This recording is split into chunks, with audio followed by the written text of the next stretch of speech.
कल्पना कीजिए, आप अस्पताल में हैं, आप बीमार हैं, बेबस हैं, और वहां मौजूद सफेद कोट पहने नर्स आपके लिए भगवान का रूप है।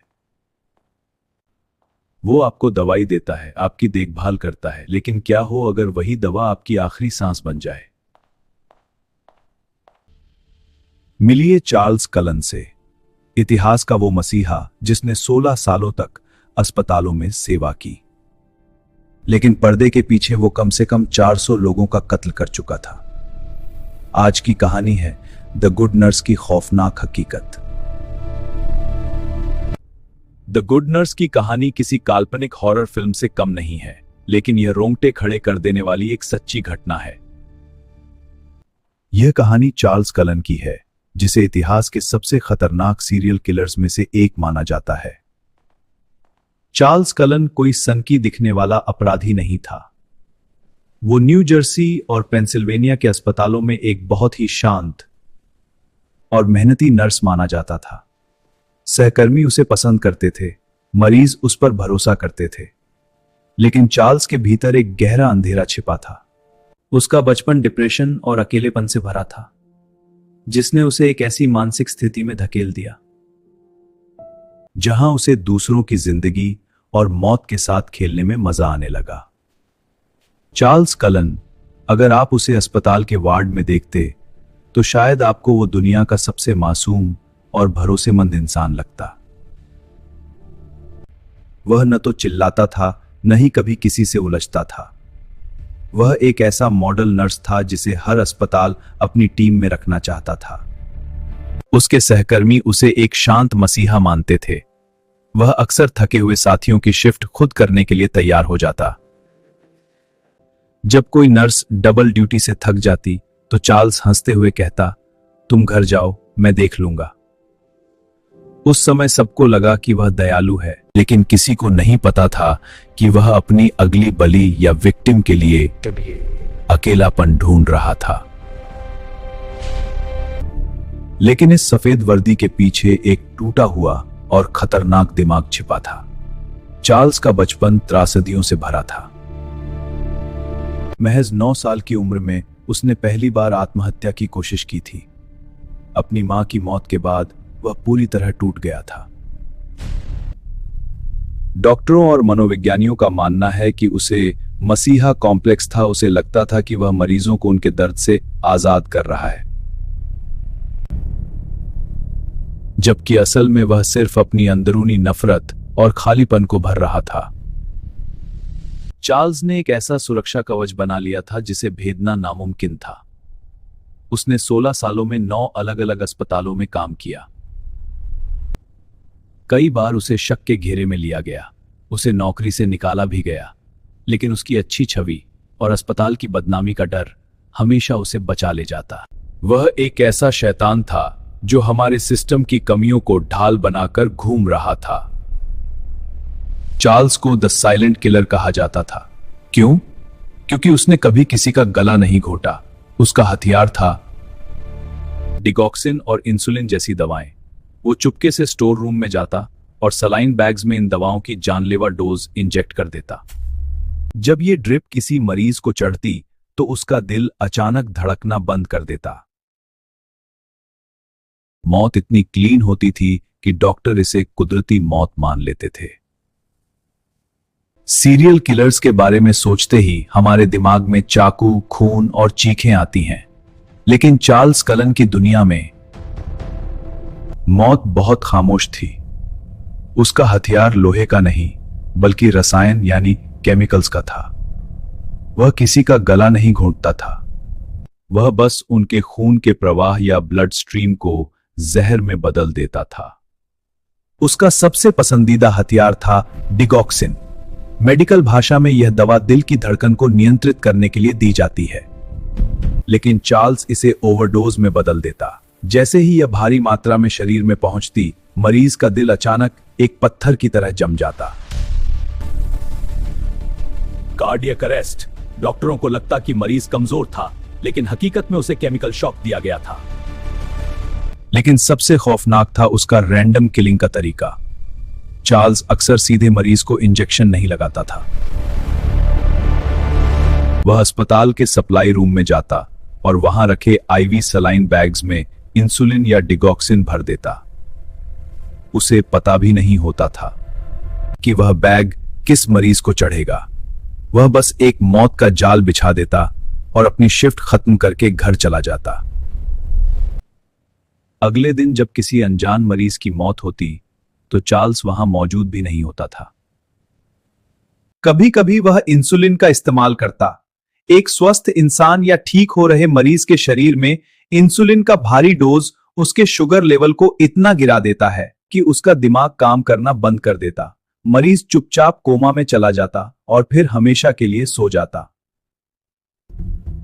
चार्ल्स जानता था कि अस्पतालों में मौत के बाद नियमित रूप से जहर की जांच या टॉक्सिकोलॉजी नहीं होती। उसने इसी सिस्टम के अंधेपन को अपना सबसे बड़ा औजार बना लिया था। वह एक ऐसा शिकारी था जिसने मौत को एक मेडिकल रूटीन बना दिया था। वह जानता था कि कौन सी दवा शरीर में कितनी देर बाद असर करेगी और इसी कैलकुलेशन की वजह से वह 16 सालों तक एक साये की तरह कत्ल करता रहा। चार्ल्स हमेशा रात की शिफ्ट मांगता था। रात का सन्नाटा, कम स्टाफ और सोए हुए मरीज, ये उसके लिए सबसे सही समय था। वो अस्पताल की पिक्सिस मशीन यानी डिजिटल दवा मशीन के साथ चालाकी करता। दवा निकालता और उसे तुरंत सिस्टम में कैंसिल कर देता ताकि कोई सबूत न बचे। वो एक ऐसा अदृश्य शिकारी था जिसे अस्पताल का सिस्टम ही सुरक्षा दे रहा था। जब पूरी दुनिया सो रही होती थी तब चार्ल्स कलन जागता था। उसे रात की शिफ्ट से एक अजीब लगाव था। क्यों? क्योंकि रात का अंधेरा उसे वह अदृश्यता देता था जिसकी एक सीरियल किलर को तलाश होती है। रात के 3 बजे अस्पताल कोई सेवा का केंद्र नहीं बल्कि चार्ल्स के लिए एक हंटिंग ग्राउंड बन जाता था। रात में स्टाफ कम होता था, सीनियर डॉक्टर्स ऑन कॉल होते थे और निगरानी का नामो निशान नहीं होता था। चार्ल्स जानता था कि इस समय वह जो चाहे कर सकता है। वह वार्ड के उन कोनों में ड्यूटी मांगता जहां सबसे गंभीर और बेबस मरीज होते थे, जो न चिल्ला सकते थे न ही भाग सकते थे। लेकिन चार्ल्स सिर्फ अंधेरे का फायदा नहीं उठा रहा था, वह अस्पताल के डिजिटल दिमाग को भी धोखा दे रहा था। वह पिक्सिस मशीन के पास जाता, दवा का नाम डालता और जैसे ही दराज खुलती वह दवा निकाल लेता।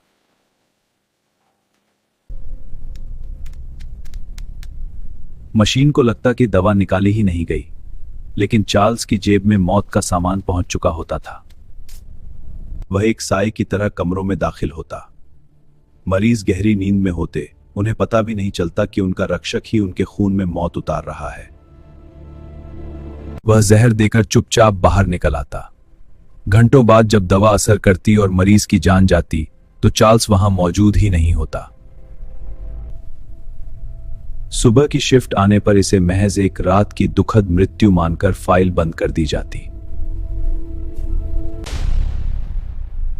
उसे पकड़ा जाना लगभग नामुमकिन था, क्योंकि वह एक ऐसा शिकारी था जो अपनी ही गुफा यानी अस्पताल में शिकार कर रहा था। और पुलिस को छोड़िए, उसके साथ काम करने वाले नर्सों को भी खबर नहीं थी कि उनके बीच एक नरभक्षी छिपा है जो वर्दी पहनकर घूम रहा है।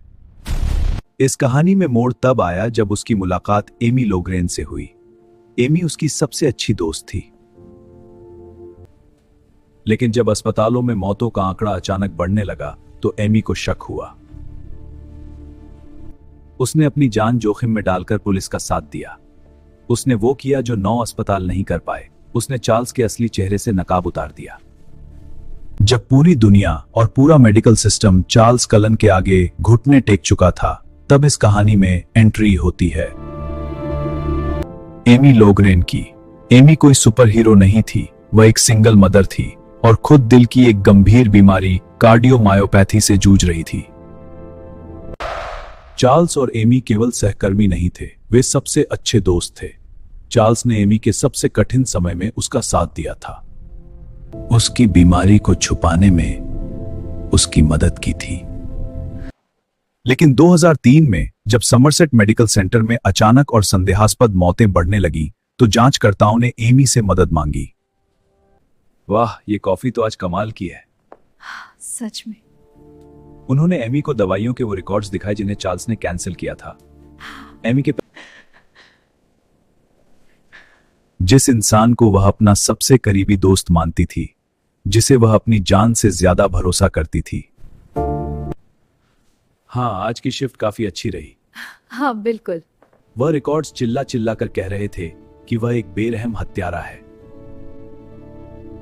एमी के सामने एक बहुत बड़ी दुविधा थी, दोस्ती या इंसानियत।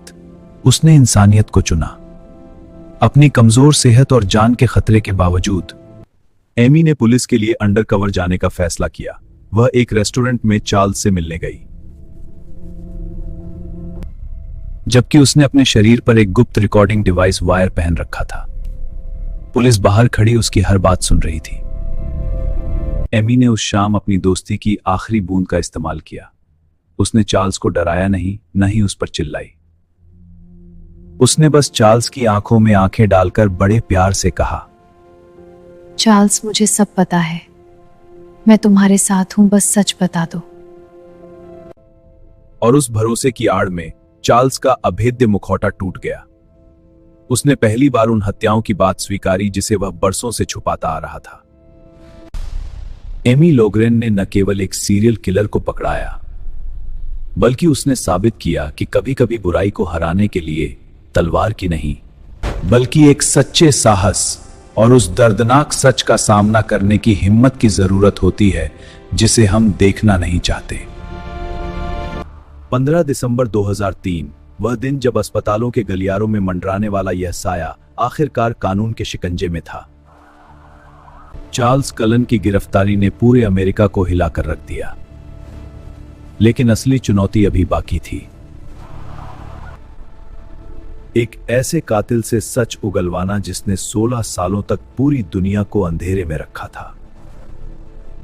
पुलिस की पूछताछ में चार्ल्स शुरू में शांत रहा, लेकिन जब एमी लोग्रेन ने उससे बात की तो उसकी चुप्पी टूटी। जो हो, मैं कुछ नहीं कहना चाहता। हमें सच चाहिए चार्ल्स। तुम नहीं समझोगी। उसने एक एक करके 29 हत्याओं की बात कबूल की, लेकिन जब जांचकर्ताओं ने गहराई से छानबीन की तो उन्हें पता चला कि यह तो सिर्फ टिप ऑफ द आइसबर्ग हिस्से का छोटा सा भाग था।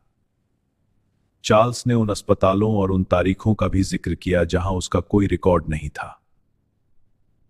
विशेषज्ञों का मानना है कि उसने 400 से ज्यादा लोगों को मौत की नींद सुलाया था।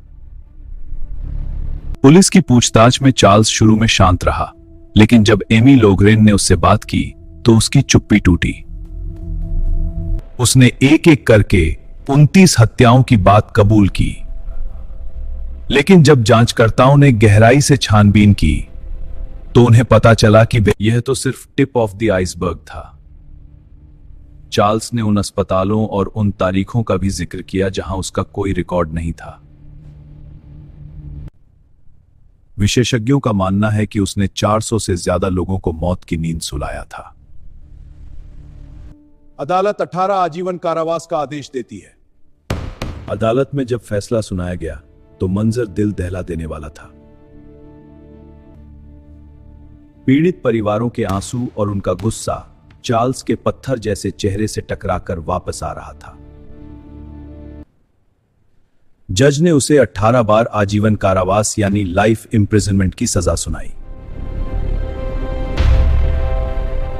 उसे फांसी नहीं दी गई क्योंकि उसने जांच में सहयोग करने का समझौता किया था, यानी वह कभी जेल की सलाखों से बाहर नहीं देख पाएगा।